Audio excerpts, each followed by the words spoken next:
அஸ்ஸலாமு அலைக்கும் வரஹ்மத்துல்லாஹி வபரகாத்துஹு. நேற்றைய தினம் சூரத்துல் ஃபாத்திஹாவுக்கு நாங்க கொஞ்சம் விளக்கம் பார்த்தோம். அல்லாஹ் தஆலா எல்லா மனிதருக்கும் எல்லா அறிவையும் கொடுக்கல. நபிகள் நாயகம் ஸல்லல்லாஹு அலைஹி வஸல்லம் அவர்களுக்கு தான் எல்லாமே முழுமையா கொடுக்கப்பட்டது. அப்போ ஒவ்வொரு மனிதருக்கும் எந்தெந்த அளவுக்கு அறிவு இருக்கிறதோ அந்த அறிவை வச்சு தான் அவங்க மற்றவங்களுக்கு விளக்கங்கள் சொல்லுவாங்க. அந்த அளவுல அந்த வகையில எனக்கு தெரிஞ்ச விஷயத்த நான் உங்களுக்கு சொல்லித்தரேன். நேற்றைய சூரத்துல் ஃபாத்திஹாவுக்கு நாங்க கொஞ்சம் விளக்கம் பார்த்தோம். இன்றைக்கும் அதனுடைய தொடர்ல நாங்க பார்க்க போறோம் இந்த சூரத்துல் ஃபாத்திஹால ஆரம்பத்துல பிஸ்மில்லாஹிர் ரஹ்மானிர் ரஹீம் என்று வருது. இந்த பிஸ்மில்லாஹிர் ரஹ்மானிர் ரஹீம் சூரத்து தௌபாவை தவிர மத்த எல்லா சூறாவிலுமே வருகிறது. இப்படி இருக்கும்போது இந்த பிஸ்மில்லாஹிர் ரஹ்மானிர் ரஹீமை கொண்டு அல்லாஹ் ஆரம்பிச்சு அங்க வச்ச காரணத்தை நபிகள் நாயகம் ஸல்லல்லாஹு அலைஹி வஸல்லம் அவர்கள் எங்களுக்கு ஒரு விஷயத்தை கற்றுத்தாராங்க.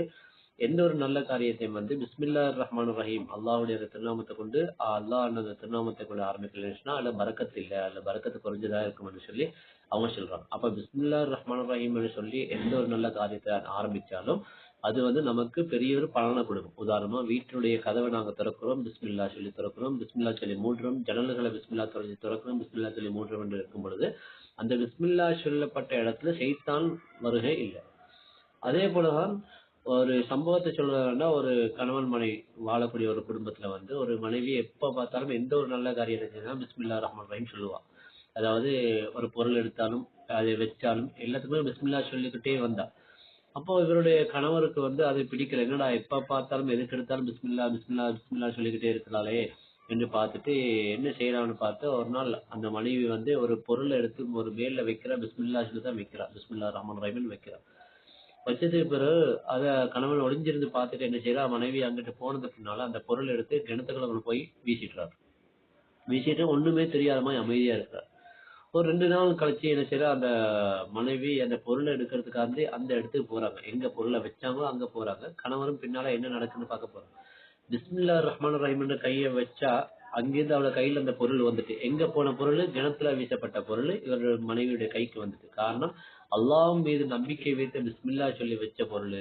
அவரு அங்க கொண்டு போய் வீசினாலும் அல்லாஹ் அதை கொண்டு தர வச்சான் என்ற ஒரு சம்பவத்தை சில கிதாபுகள்ல நாங்க பார்த்திருக்கிறோம். இன்ஷா அல்லாஹ் அதனுடைய விரிவாக்கம் பின்னால சொல்லுவோம். இப்ப இந்த பிஸ்மில்லாஹிர் ரஹ்மானிர் ரஹீம் என்பதுல 19 எழுத்துக்கள் இருக்குது. நபிகள் நாயகம் ஸல்லல்லாஹு அலைஹி வஸல்லம் சொன்னாங்க, குர்ஆன் ஓதினா ஒரு எழுத்துக்கு 10 நன்மைன்னு சொன்னாங்க. அப்ப 19 எழுத்துக்கு 190 நன்மைகள் உடனடியாக கிடைக்கப்பெறுகிறது. அதே ரமலான் மாதம் வந்தா கணக்கில்லாத அளவுக்கு நன்மைகள் கிடைக்கப்பெறுது. அதே நேரத்தில் இந்த சூரத்துல் ஃபாத்திஹாவுக்கு இன்னும் சில பேர்கள் இருக்கு. நாங்க இந்த சூறாவுக்கு சூரத்துல் ஃபாத்திஹா என்று பெயர் சொன்ன மாதிரி உம்முல் கிதாப் என்று ஒரு பேரு. உம்முல் கிதாப்னு சொன்னா அனைத்தையும் பதிந்து கொண்டது. அதாவது குர்ஆன்ல என்ன சட்ட நடவடிக்கை எல்லாமே இருக்குதோ அத்தனையும் இந்த ஒரு சூறால வருது. இய்யாக நஅபுது வ இய்யாக நஸ்தஈன்ல இஹ்தினஸ் ஸிராத்தல் முஸ்தகீம்லே வந்துருச்சு. அதுக்கு அடுத்தது இந்த சூறாக்கு அஸ்ஸபுல் மசானி என்றும் ஒரு பேர் இருக்குது. ஷிஃபான்னு ஒரு பேரு. அஷ்ஷிஃபா அஷ்ஷிஃபான்னு சொன்னா நோய்க்கு நிவாரணி. நபிகள் நாயகம் ஸல்லல்லாஹு அலைஹி வஸல்லம் அவங்க சொல்லிருக்காங்க, நோய்க்கு நிவாரணியாக அவங்க ஓதி பார்த்திருக்கிறாங்க. அப்ப குர்ஆன் வசனங்களை கொண்டு நோய்க்கு நிவாரணம் செய்யலாம், ஓதி பார்க்கலாம். அது ஷிர்க் இல்ல. நபிகள் நாயகம் ஸல்லல்லாஹு அலைஹி வஸல்லம் சொன்னாங்க, என்னுடைய உம்மத்துமார்கள் ஷிர்க் வைக்க மாட்டாங்கன்னு சொன்னாங்க. இன்னொரு தடவை சொன்னாங்க, என்னுடைய உம்மத்துமார்கள் வழிகேட்டுல போக மாட்டாங்க, தொலாலத்துல போக மாட்டாங்கன்னு சொன்னாங்க. ஆனா இன்னைக்கு ஓதி பார்க்கிறவங்களை பார்த்து அவர் ஷிர்க் வச்சுட்டாரு, அவர் அல்லாஹ்ட்ட கேட்காம அவர் குர்ஆன்ல ஓதி பார்த்து ஷிர்க் வச்சுட்டாரு, இன்னும் சில பேர் பித்அத் தலாலத் வழிகேட்டுன்றாங்க. ரசூல் ஸல்லல்லாஹு அலைஹி வஸல்லம் சொல்லாத ஒன்றை தான் இப்ப கொண்டிருக்கக்கூடிய புதிய புதிய கூட்டங்கள் சொல்லிக் கொண்டிருக்கிறாங்க. அப்ப ரசூலுல்லாஹ் மீதே என்ன செய்யறாங்க, இவங்க பொய்யான செய்தியை இட்டு கட்டுறாங்க. அப்ப வழிகேட்டுல யாரு இருக்கிறா? இவங்க தான் வழிகேட்டுல இருக்கிறாங்க. சரி, இப்ப விஷயத்துக்கு வாங்க. மூணாவது இந்த சூறாக்கு இன்னொரு பேர் அல் வாஃபியான்னு ஒரு பேர் இருக்கு. அர் ருக்கியா, ருக்கியான்னா ஓதி பார்க்கக்கூடியது ஒரு பேர் இருக்கு.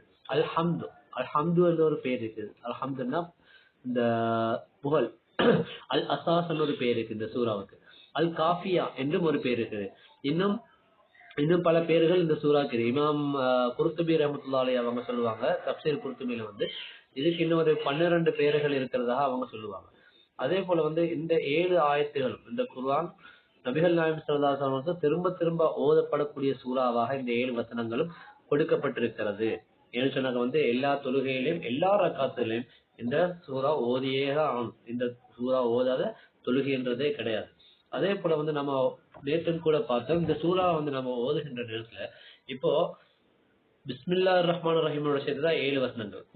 தொழுகையில ஓதும் பொழுது அவுது பில்லாஹி மினஷ் ஷைத்தானிர் ரஜீம் என்பதை மெதுவாக சொல்லிக் கொள்வது சுன்னத்தாக்கப்பட்டிருக்கிறது.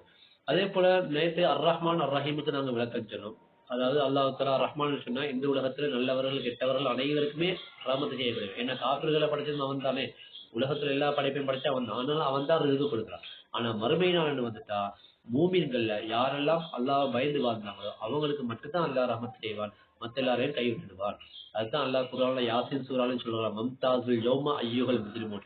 பாவிகளே, இன்னைக்கு நீங்க நல்லவங்களோட சேர்ந்து இருக்கிறாங்க, தள்ளி போங்க, பின்னால போங்க அப்படின்னு சொல்லி அல்லாஹ் தஆலா விரட்டி விடுவான். மம்தாசுல் யௌம அய்யுஹல் முஜ்ரிமூன். அதே யாசின் சூறால பின்னால சொல்றான், அலம் அஹது இலைக்கும் யா பனி ஆதம் அல்லா தஅபுது ஷைத்தான் இன்னஹு லக்கும் அதுவும் முபீன்.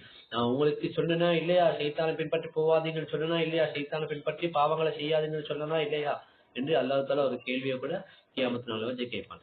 அப்ப இந்த சூறாவுக்கான இன்றைக்குள்ள விளக்கம் இதோட முடிச்சுக் கொள்றோம். ஏன்னா வீடியோ பெருசா பெருசா உங்களுக்கு வந்து சேர்றது ரொம்ப லேட் ஆகும். எங்களோட ஏரியாவுக்கு கொஞ்சம் சிக்னல் குறைவு, அதனால உங்களுக்கு வந்து சேர்றது லேட் ஆகும். இன்ஷா அல்லாஹ் நாளைக்கு இதனுடைய அடுத்த தொடரை பார்ப்போம். சூரத்துல் ஃபாத்திஹாவிலேயே பார்ப்போம் இன்ஷா அல்லாஹ். நீங்க எல்லாரும் இந்த வீடியோ தொடர்ந்து பார்த்துக்கணும்.